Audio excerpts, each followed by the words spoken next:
If you are in a white collar job today, what does this mean for you, and what do you do, and how do you handle that?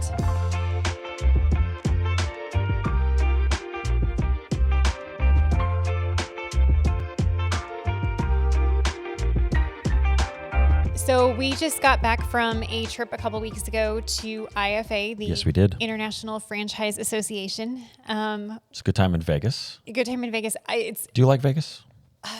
It's not the place that is my favorite per se. I like the outdoors more than the indoors. It's interesting, and this is like kind of embarrassing, but I get just as excited about going to conferences for work and like meeting other business owners and geeking out over like data and stats as I do going on like real vacations. That's very weird. It is, but conferences are my happy place. So we had such a great time just building relationships, learning from veterans in the industry. And I think one of the things that I loved about it too is it gave us a cool chance to hear about where they foresee things going in the next 5 years, 10 years. AI, of course, was a hot topic at the convention, and just learning and understanding what impact it's going to have in these different industries, which is exciting, honestly, in a lot of ways. And so we thought it'd be kind of cool to share some of our big takeaways, not just from the convention and conference, but things that we're hearing as we're doing our homework and our research of where we're going as an economy and how AI is going to play into our roles. Yeah. What do you think of AI in general? I'm a fan. Okay. You're not scared? No. Terrified? Not in this early season. I think in today's world, AI is a really beautiful thing. I have watched it firsthand take my existing team and amplify the output of what they do that there is no way they could have done 5-10 years ago. And so for me, I'm like, there has to be a human element that is coordinating, orchestrating, managing. But I see it as like, I'm able to now take my team and turn them, instead of being employees, I turn them into managers, and they are managing AI and resources to be able to output and produce something so much greater than they could do on their own. I also love the simple fact that like information now is so much more readily available. So learning is something that is honestly effortless. Like you get really old school and you think about 30 years ago, like you would go to a library and you would look up books about a topic to learn something. And now it's like, I can go on a walk with Grok and we can have a back and forth conversation, and he can tell me about AIO or teach me out about some specific new technique that I know nothing about, and all of that information is getting fed to me. And there's something really beautiful about that. I like what you said about the efficiency factor. I think just maybe for those that just hear about it generally, or maybe have their head in the sand or what have you, they look at AI and they hear the horror side of it, right? It's coming from my job. What am I going to do after that? Like kind of thing. And really the reality that we've learned is that AI is the people that don't use AI and they have the ability to do so, like that's who AI is coming for, right? It's not coming to completely wipe you out from the beginning. It's not going to do that. It's, to your point, let's be efficient, right? And it has the ability to 5, 6, 10x somebody's productivity by using it. And I think just my view of AI in general, personally, is, every civilization goes through turnover like this as technology increases, right? Think back to the early 2000s, that small business that wanted to write invoices on carbon paper and didn't want to send them via email, right? That's very hard to run a business that way today. Everybody sends things electronically, and I think AI is just the next version of that to help make us more productive and so forth, right? So certainly key there. I learned a lot at IFA about that, and particularly as it pertains to franchisees, franchise owners, but specifically in our business, with our employees and our teammates, we want them to use it. We encourage them to do so. We challenged a member of our team this last week to say, hey, utilizing all the tools that you have, if you could 10x your performance, right? What would that look like? And you and I both know, and so does she, that AI is a component of that, right? Because it has the ability to multiply her efforts tenfold. Yeah. It's interesting. You said there was a season where businesses would write down their invoices instead of emailing them. There was a season where, you'd have office full of people that would like do the math before computers came and calculators came, but that job doesn't exist anymore. And so I think there's a very real, honest conversation that needs to be had about a shift that we are probably about to see in terms of what jobs exist and which new ones are potentially being created. Do you want to share a little bit around the stats of like what we see and where projections are with job placement? Yeah, I think point number one, as we talk today, the AI is automating tasks, not just factories, right? It's really the day-to-day things that people do. Think about what you do on a day-to-day basis, right? Think about the repetitive tasks. That's what AI is most beneficial for. It's really affecting the white collar and administrative side, Recent research suggests that 30% of current U.S. jobs could be automated by 2030, right? So it's not all of them. All right, it's 30% of them, but roughly 60% will see significant changes in their day-to-day tasks because of AI. So it's going to have a positive impact on productivity, right? So embracing that is key. As much as 70% of tasks can already be automated by AI tools today. I would challenge people, if they're not using AI for those tasks on a consistent basis, like use AI to help make yourself better, like dive into it. Don't put your head in the sand, right? Get into it, challenge it. I like to use AI. If I have a specific train of thought on a topic, I like to use AI to challenge what I'm thinking. Like maybe find the holes in the scenario that I haven't thought about yet. And it makes me as the human more creative. It really challenges those muscles, right? I think that's really key. I think if we're going to hit at a really high level, one of the big shifts that I see from an occupational standpoint is like, great, use AI.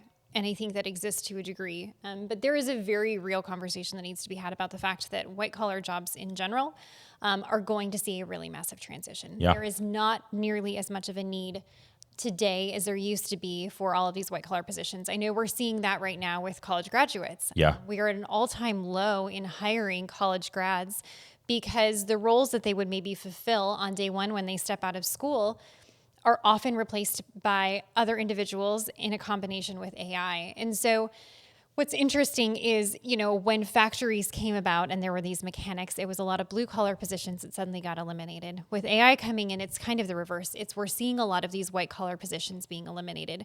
We're seeing more efficiencies with the way that attorneys can do their work, with medical practices and how things are done at a corporate level, HR, marketing, you name it. And so there's less of a need for those individuals and those people, which creates this interesting tension of, if you are in a white collar job today, what does this mean for you and what do you do and how do you handle that? Yeah, that's our second point. Hiring is slowing in certain knowledge jobs, so those entry level positions, those data analyst positions, right? I saw a stat the other day that somewhere around like 45% of college graduates are underemployed, so in other words, they're taking jobs for lesser pay that are not in the profession that they got their degree in, Yep. right?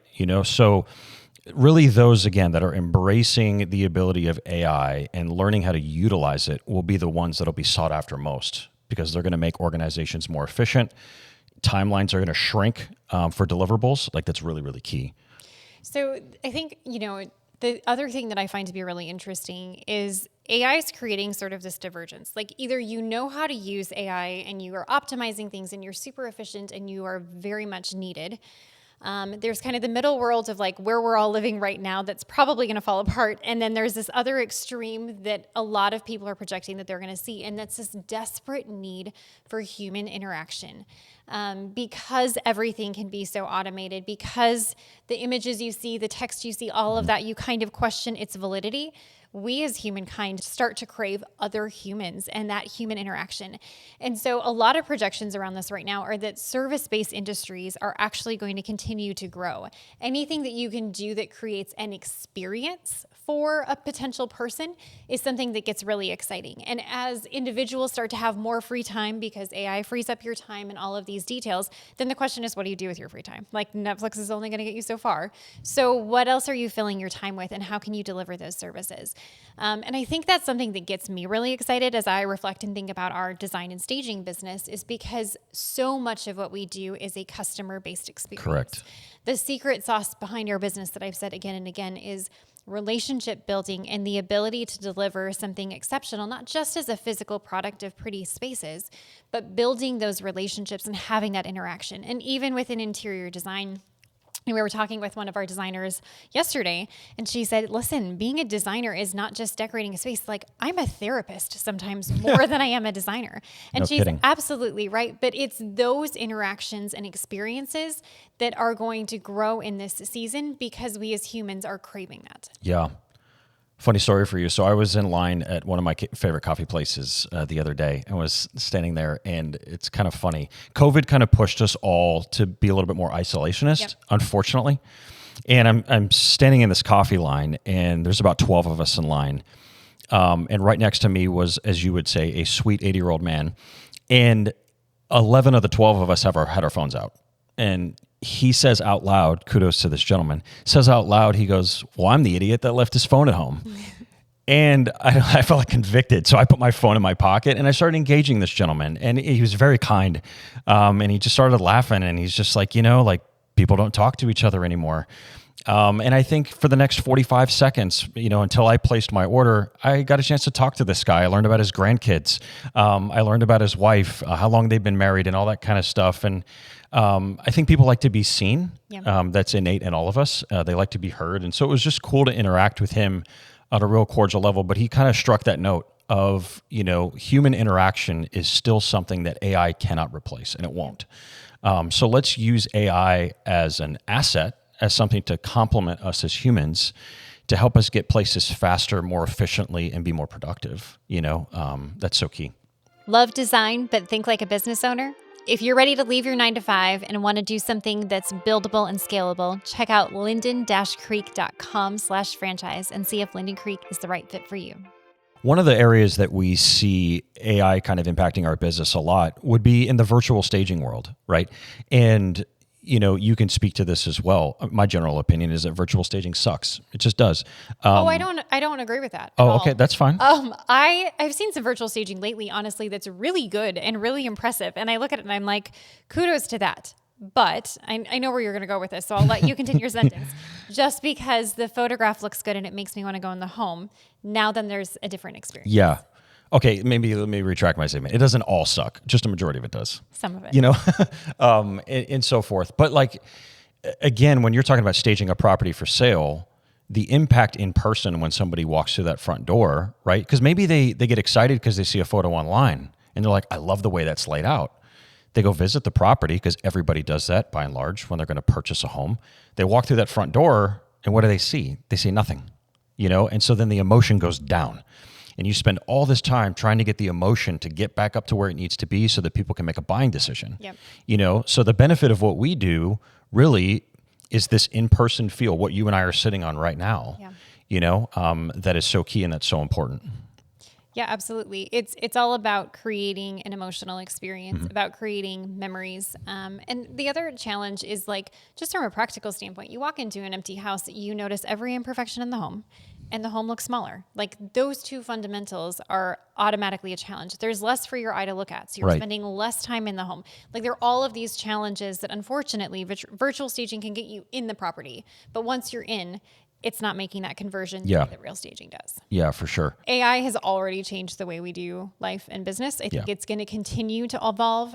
We know that it's impacting white collar positions so much faster than any other industries. And so we think it's just a matter of embracing what the today is, looking into the future and seeing where you go next, but positioning yourself in a service-based area where customer interaction and engagement is so key and valued, is something that to me is really crucial in this season as we see these big transitions. Absolutely. Couldn't agree more. So I think what it comes down to is as AI is reshaping our culture and who we are and the work that we do, it's not a matter of what jobs are AI replacing. The question comes down to which jobs and roles are deeply human and matter in that way. And when you answer that question, I think you find a lot of success. This is In Good Space.